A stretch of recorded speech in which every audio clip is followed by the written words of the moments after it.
I built this GT1 race car out of Lego, and today I'll show you how I did it. And this all starts the other week when I watched a video by a YouTuber who goes by Squidd about the Mercedes CLK GTR, and I got inspired to try to build a 90s GT1 car of my own design. To do this, I started by building the frame of the car to give it a strong starting skeleton. Alright, so here's the frame or the skeleton of the car in its most basic form. It is only made up by some 1x12 Technic beams, some 1x8 Technic beams, with some fancy wheel connections that will never let the pin holding the wheel ever fall out, and then it's only held together by the plates that you see going across.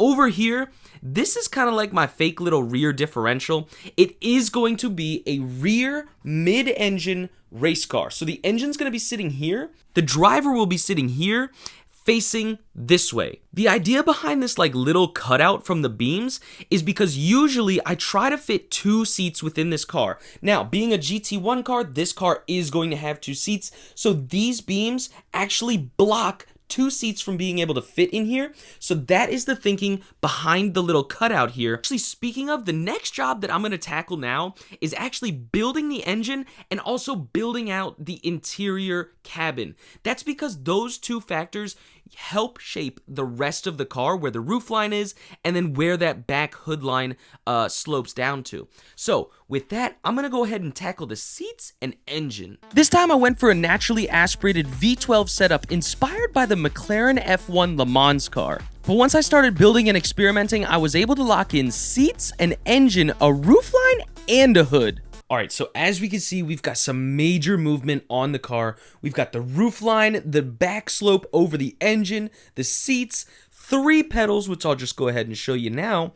But what I'll go ahead and show you first is, after building all of this stuff and adding it on, we now have 2 more 1x16 Technic beams running through the middle of the car, ending just behind the engine, which I'll show you the engine in 1 second. And the reason we added these was to give the car a whole lot more structural support throughout the middle of the car to prevent it from sagging. But one of the main reasons that this car was actually starting to sag right in the middle was this roof. This roof is actually a similar design to many roofs that I've made before, but with a nice little hood scoop. Check it out. And then we continue the hood scoops kind of like body language into the hood that's on the back here. But before we get to the engine, I'll quickly show you the interior cabin. Check it out. We have continued the tradition of using the teal pieces on the insides of the seat. Beautiful little detail for mine. It's like our little racing heritage, you know, our little teal colors. And then we got 3 pedals. That's right, baby. We're going to have a stick shift transmission in this bad boy, like the McLaren F1. And the spiritual successor, the T50. But real quick, before we start building on this car again, I'll go ahead and take off this back hood. I went ahead and just took it off because I wanted to show you.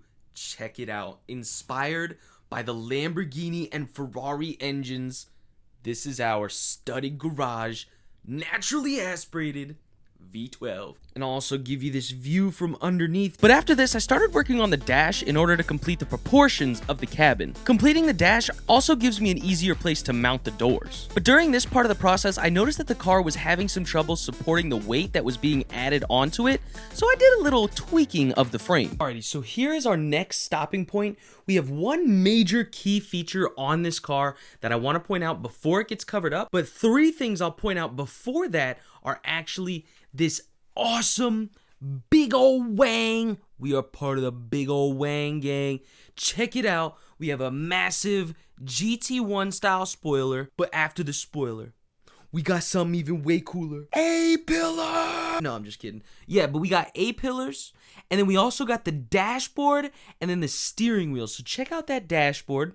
Gloss black, like always. After that, we actually have one key detail right here, which is one of those like upside down angled slopes. I don't know if you can see it, so you know what? Check it out. One of those, so that when it connects onto here, there's some extra structural support. And speaking of structural support, the key major detail is this extra 1x16 beam going across the entire car. There are 1, 2, 3, and 4 black pins reinforcing the structure of this car.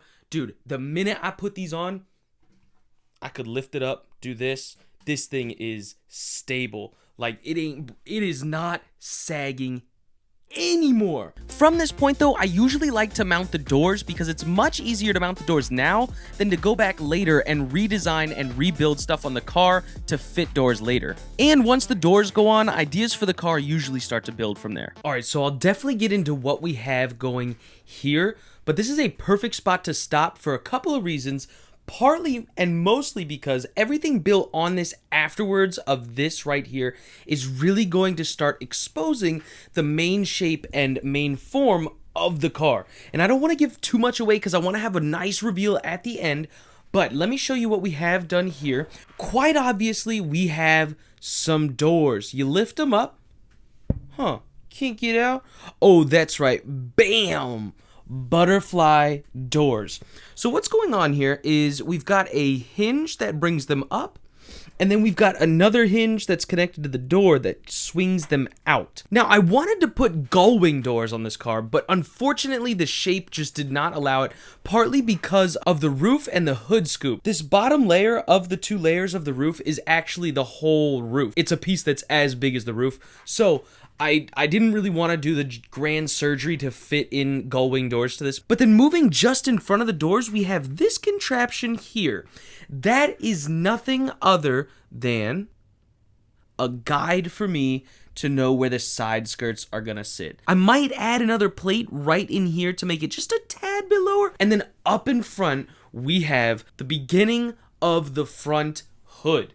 Now, this is not going to open since it's a GT1 race car. It's going to be as non-user friendly as possible, but we have a very nice, smooth front end beginning right here. And then what I'll show you, we've got a couple things off to the side. You can probably decipher what that is, and I'll just go ahead and holy downforce. And then moving on, we have this piece right here. I am not going to expose what this piece is, but I actually pulled off the diffuser and this piece before I showed you this because, dude, I'm moving along and I still want to hide the shape and form of this car as best as I can while still showing you, you know, all of the details that are going into building the actual car. I'm excited to get to this portion right here. I'm going to try to do that next so that I can not reveal anything else towards the styling of the car, but this right here is going to be our hardest section. It needs the side skirts, of course, it needs side intakes, and then it's going to need something to make this right here connect into all of that and make it look natural. So quite the challenge that we have going here, but let's see what we can get done with it. Once I got to work on this side section, it was a huge challenge. Many designs and iterations went by, but I finally came to a design that has some of the most advanced building techniques I have ever implemented, which provides some of the cleanest lines I've ever had on this part of the car. Okay, so I think this is going to be the final update video before I finish the whole car. We got a couple of things hiding some details that I don't want to show you, but let's get to these side areas right here. Check out all of these elements going on. So we've got a continuous point from the door. So this is where the door is. It has to swing out first. It broke, so I'm not going to fix it. It has to swing out first before it can lift up. So bam, we've got that archway that bends back into an air vent. And then we've got these wedge plates on some swivels in order to give them a unique angled look and to kind of round off the side of the car. And then right here we've got a 1x3 flat tile that's really bringing the side sill of the car together. And then we have this point right here. Look at those two angled like teeth pieces that kind of connect into a perfect corner. So like I said, this is going to be the final video before we finish the car. We basically already have things like the splitter. We have this secret piece that I keep taking off. What is this? Oh, that's the door. And then, boy, we've got so many plans for the rest of the car. So with that, I hope you guys like the way that it's turning out. But for now, I think I'm going to go ahead and finish off the car and get ready for the global debut. After this, though, every piece that I added to the build seemed to have already known where it was going to go, like the car was designing itself. And after a few days of research and development and a very late night, still night time, but morning, me now, I am proud to present the Studded Garage's first GT1 race car, the Type 1SG GT1.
know what you guys think. Do you like what we came up with? And always remember to stay creative.